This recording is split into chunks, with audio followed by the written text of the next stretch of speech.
우리가 기도가 세상을 바꾼다라는 제목으로 6번째 주를 맞이하고 있습니다.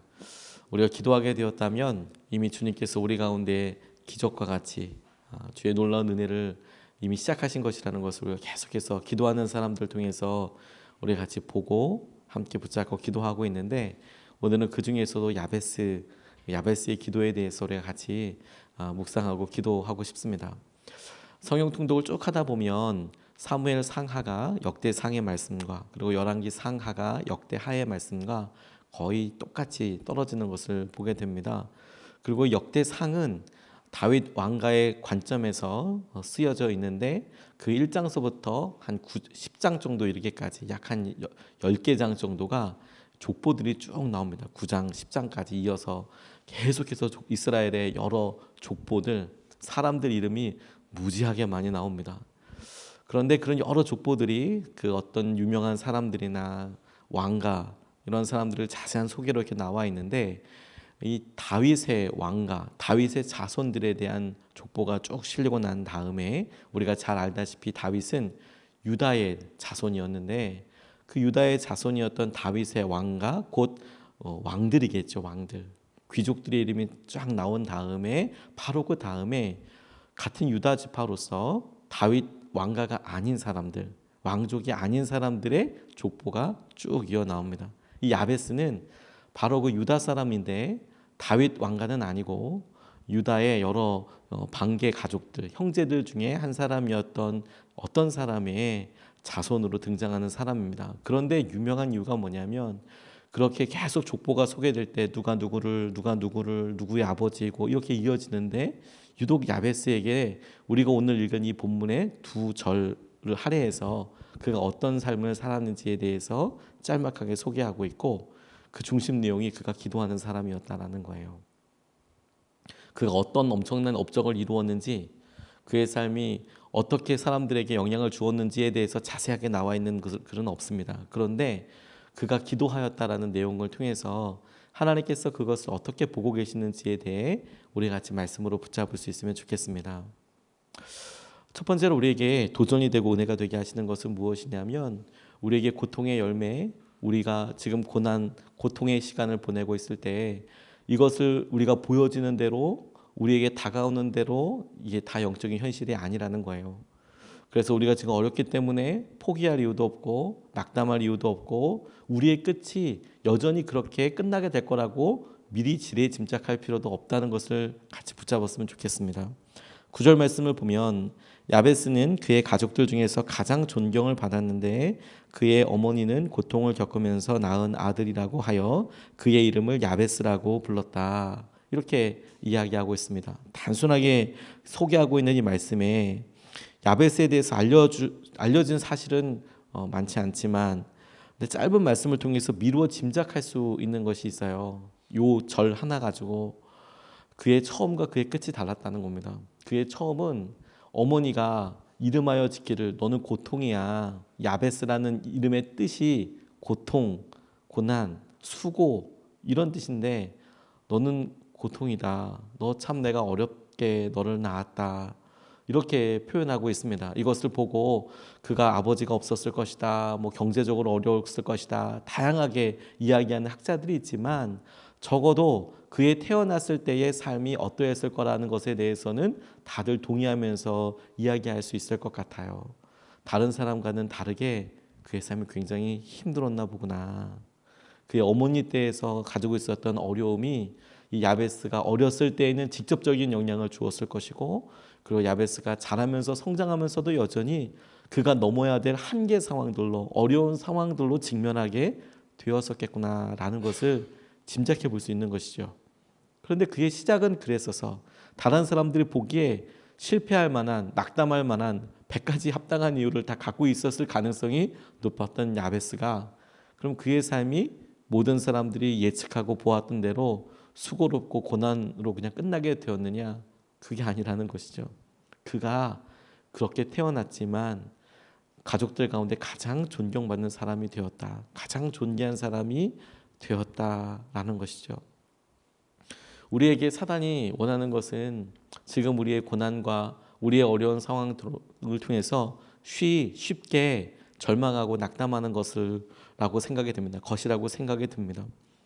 우리가 낙담하게 되는 건 지금 이게 영원히 변하지 않을 거야 라는 생각을 갖고 아무것도 안 돼. 난 어떻게 할 수 없어. 시도하지 않는 것. 그런데 그게 사단의 아주 교묘한 꾀임이에요. 그렇지 않습니다. 우리의 처음과 우리의 나중은 다릅니다. 하나님께서 그 사이에 우리를 주장하시고 이끌어가고 계시거든요. 그게 우리에게 놀라운 은혜이고 믿음의 방향이 되어야 하는 것입니다. 마틴 루터 킹 목사님이 인종차별에 대해서 이것은 정상적인 것이 아니다. 이건 정의도 아니고 이건 사람들 사이에 있을 일이 아니다. 그래서 그가 사람들 앞에서 설교를 하고 연설을 하고 이 세상이 보다 더 평등해져야 된다는 것을 놓고 흑인들과 백인들 사이 여러 일들을 그가 이야기하기 시작했습니다. 그런데 엄청나게 고난과 어려운 시기를 겪었어요.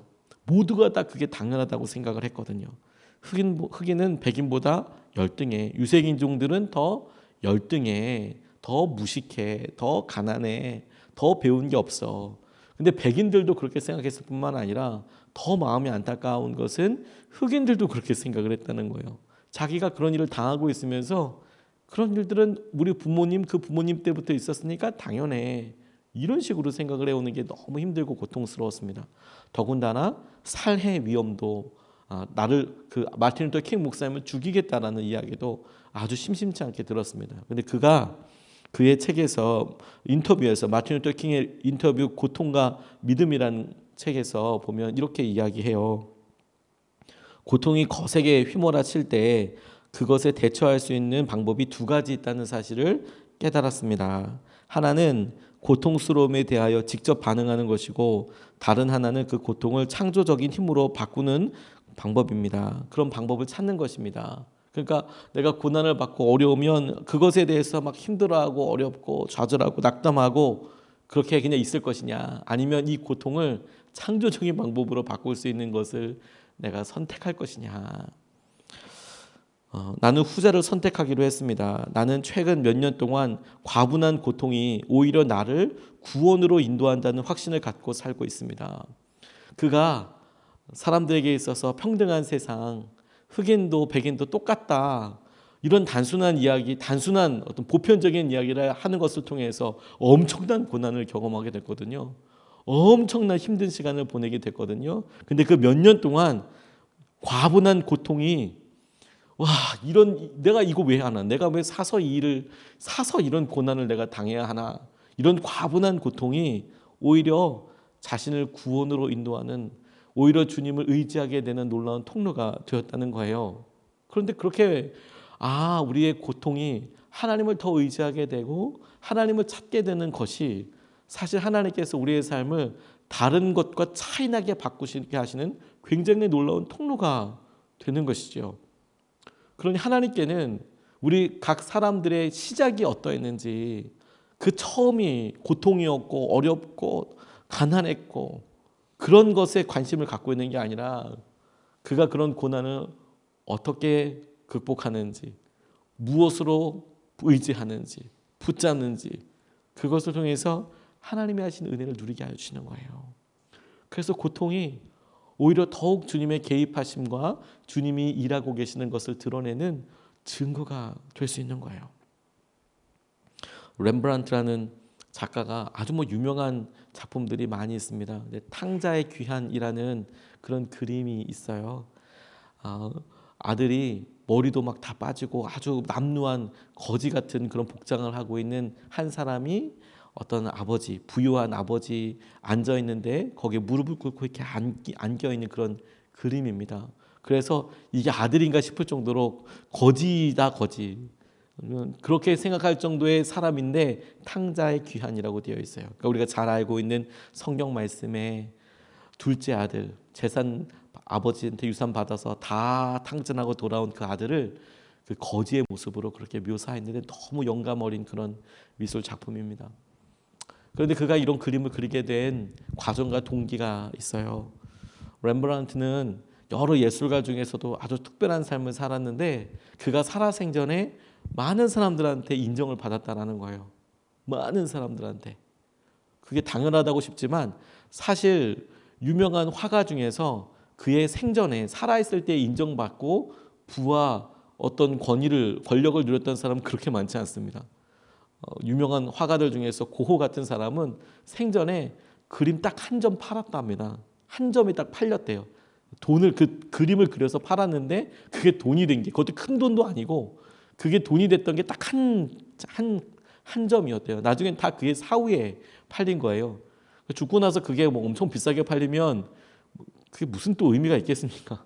그러니까 생전 가난하게 살았어요. 근데 렘브란트라는 화가는 그림을 그리고 그게 굉장히 커다랗게 주목받게 되고, 당시의 귀족들, 그런 귀족들이 자기의 그림도, 자화상도 그려달라고, 아니 자기의 초상화도 그려달라고 엄청나게 부탁도 많이 하고, 교류하는 사람들이나 그가 만나는 모든 일들이 아주 귀족스럽고 아주 그냥 부유한 삶을 살았어요. 근데 그럴 때 유명하게 그림을 구가하고 그랬지만, 그 작품들이 유명하지만 그 중에서도 이 탕자의 귀환이라는 이 그림은 그의 가장 황혼기, 가장 마지막에 쓰여졌던 작품 중에 하나라고 합니다. 그가 암스테르담에서 이름을 막 날리면서 거물들과 함께 교제하고 이럴 때 그의 삶에 절정이 오는 것 같았어요. 피크가 오는 것 같았어요. 야, 이거 이상 어떻게 더 행복하게 사나. 그런데 놀라운 건 그런 피크를 경험했다 싶을 때에서부터 인생이 내리막길이 되기 시작했습니다. 첫 번째는 그의 아들이 먼저 세상을 떠났어요. 그리고 이어서 큰 딸이 세상을 떠났습니다. 그리고 작은 딸도 목숨을 잃게 됐어요. 그리고 또 아내가 숨을 거두게 됐습니다. 그 아내가 죽고 난 다음에 같이 살았던 여성도 정신병원에 갇히게 됐어요. 다시 결혼했습니다. 두 번째 아내 역시 세상을 떠나버렸습니다. 그러는 과정 가운데 재물과 명성을 다 잃어버렸습니다. 그리고 세상과 작별할 날을 얼마 앞두지 않고 또 아들이 또 죽어요. 티투스라는 아들이 또 죽습니다. 그런데 그렇게 삶의 어려움과 힘든 일을 경험하게 될 때 비로소 자기가 얼마나 큰 죄인이고 자기의 삶이 얼마나 외롭고 자기의 삶에 하나님께서 어떤 손길로 함께 하시는지에 대한 눈이 열리게 되어 그 즈음에 그가 탕자의 귀환을 쓰게 됐다는 거예요. 헬린 나우엔이라는 사람이 이 렘브란트가 그렸던 탕자의 귀환이라는 그림을 보고 그가 이렇게 이야기하기를, 그 그림을 보고 설명하기를, 렘브란트의 삶에서 이런 고난의 시기가 없었다면 하나님 아버지 품으로 돌아오는 자신의 모습, 자신의 연약함을 고백하는 그 적나라한 모습, 그것을 이렇게 표현하지는 못했을 거다. 그가 그렇게 자기의 삶을 절절하게 그것을 그림으로 나타내지는 못했을 거다. 그가 계속해서 그렇게 성공하고 귀족적으로 살고 자기 주위에 있는 사람을 유복하게 계속 그렇게 살았다면 그런 고백은 못했을 거다.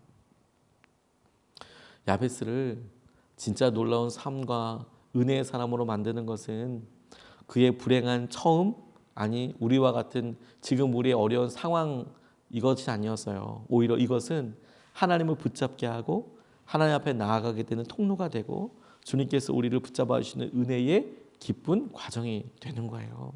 그걸 우리가 붙잡는 것입니다.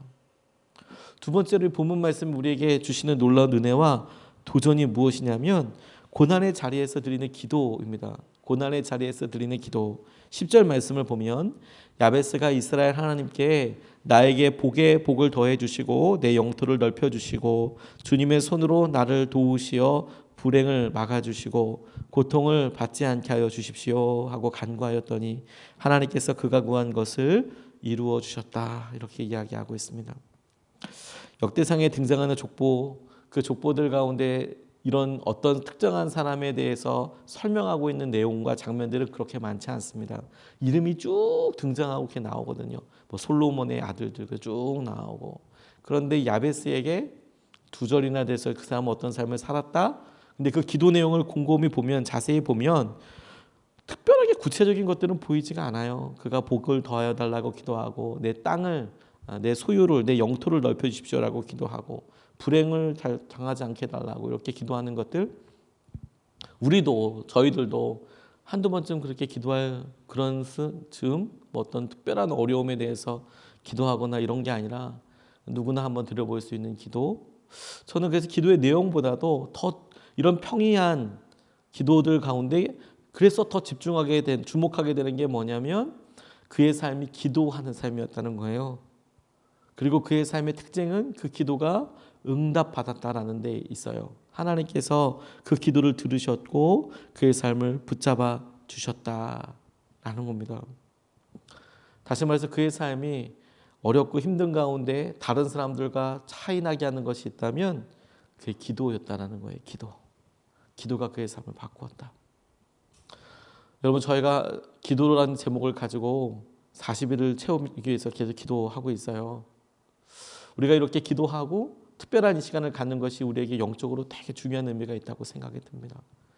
우리가 이렇게 기도하는 것 자체가 우리의 삶을 전혀 다른 삶으로 바꿔가고 있어요.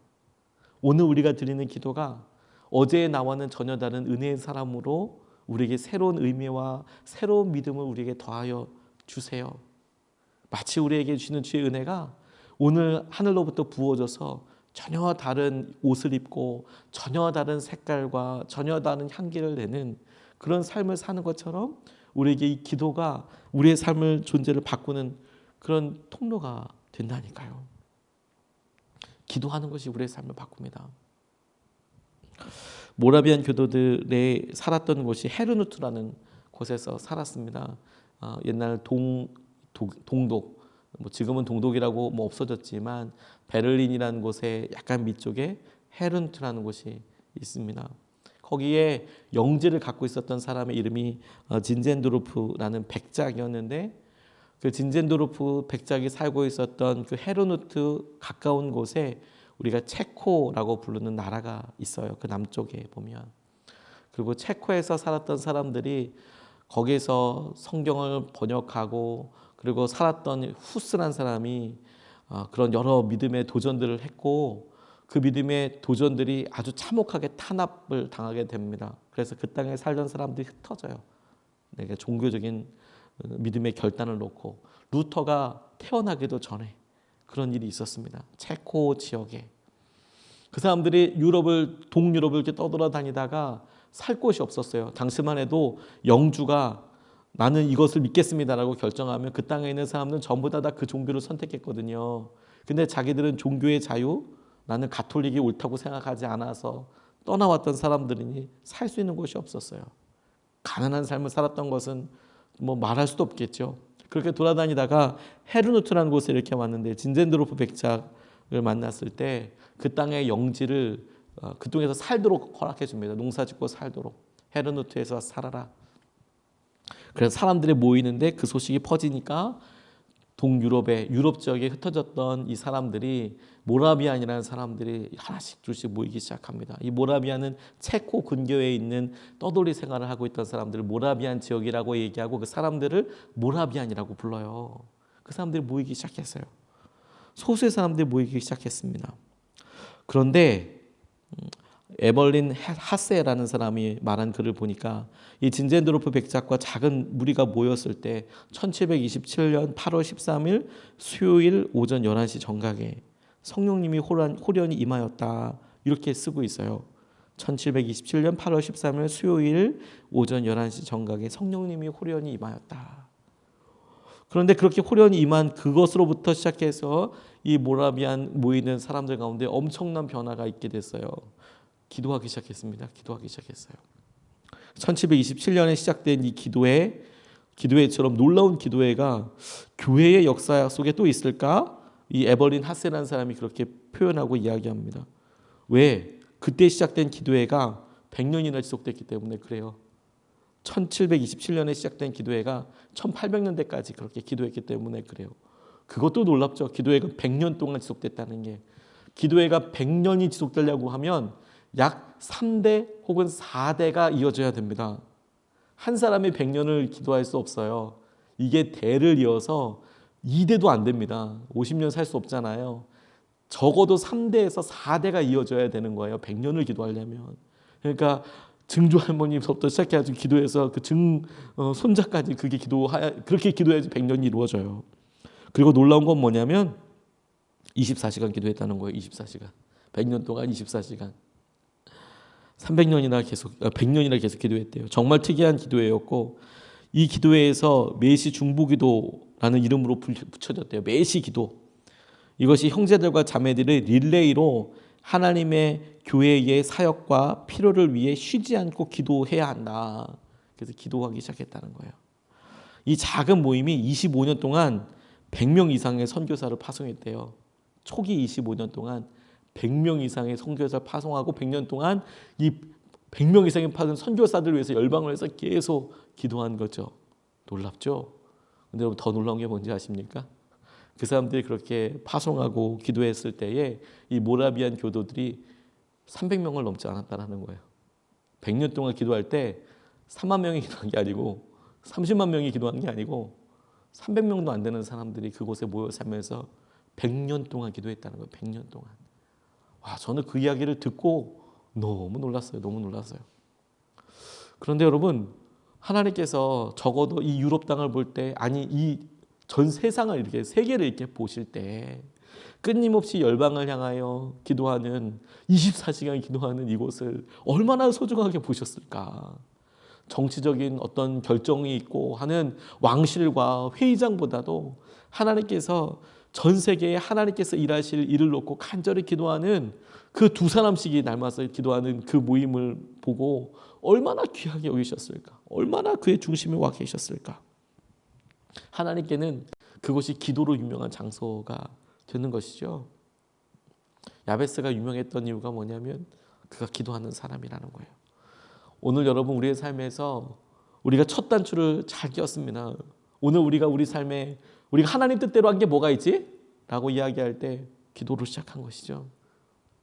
우리가 하나님 향해서 바라볼 때 하나님이 보시기에 오늘 의미 있는 삶이 뭘까라고 이야기할 때 오늘 우리가 해야 할, 만나야 할 아주 중요한 일과 사람이 있겠지만 하나님께서는 우리가 기도한 이것을 가장 중요하게 보실 거예요. 그리고 이것을 가장 놀랍게 축복하여 주실 것입니다. 오늘 우리의 기도가 우리의 기도로 인하여서 더 놀라운 주의 은혜와 마음과 닿게 되기를 주님의 이름으로 축복합니다. 두 가지 말씀을 같이 나눴습니다. 첫 번째는 우리의 지금 상황, 아니 우리의 처음이 고난이고 힘들고 고통이고 힘들 수 있습니다. 그런데 우리의 현실이 그렇다 하더라도 우리의 나중에 그럴 거라고는 아무도 이야기할 수 없다는 거예요. 하나님께서 개입하셔서 우리의 삶을 주의 존경과 존귀 아래 두실 수 있다는 거예요. 두 번째, 우리의 기도가 우리의 삶을 바꾼다는 거예요. 가치 있게 만듭니다. 전혀 다른 삶으로 바꾸는 가장 중요한 핵심 요소가 될 거예요. 오늘 우리의 기도를 통해서 일하실 하나님을 우리가 기대합니다. 이것을 붙잡고 두 번 나눠서 같이 기도하고 싶습니다. 첫 번째 기도는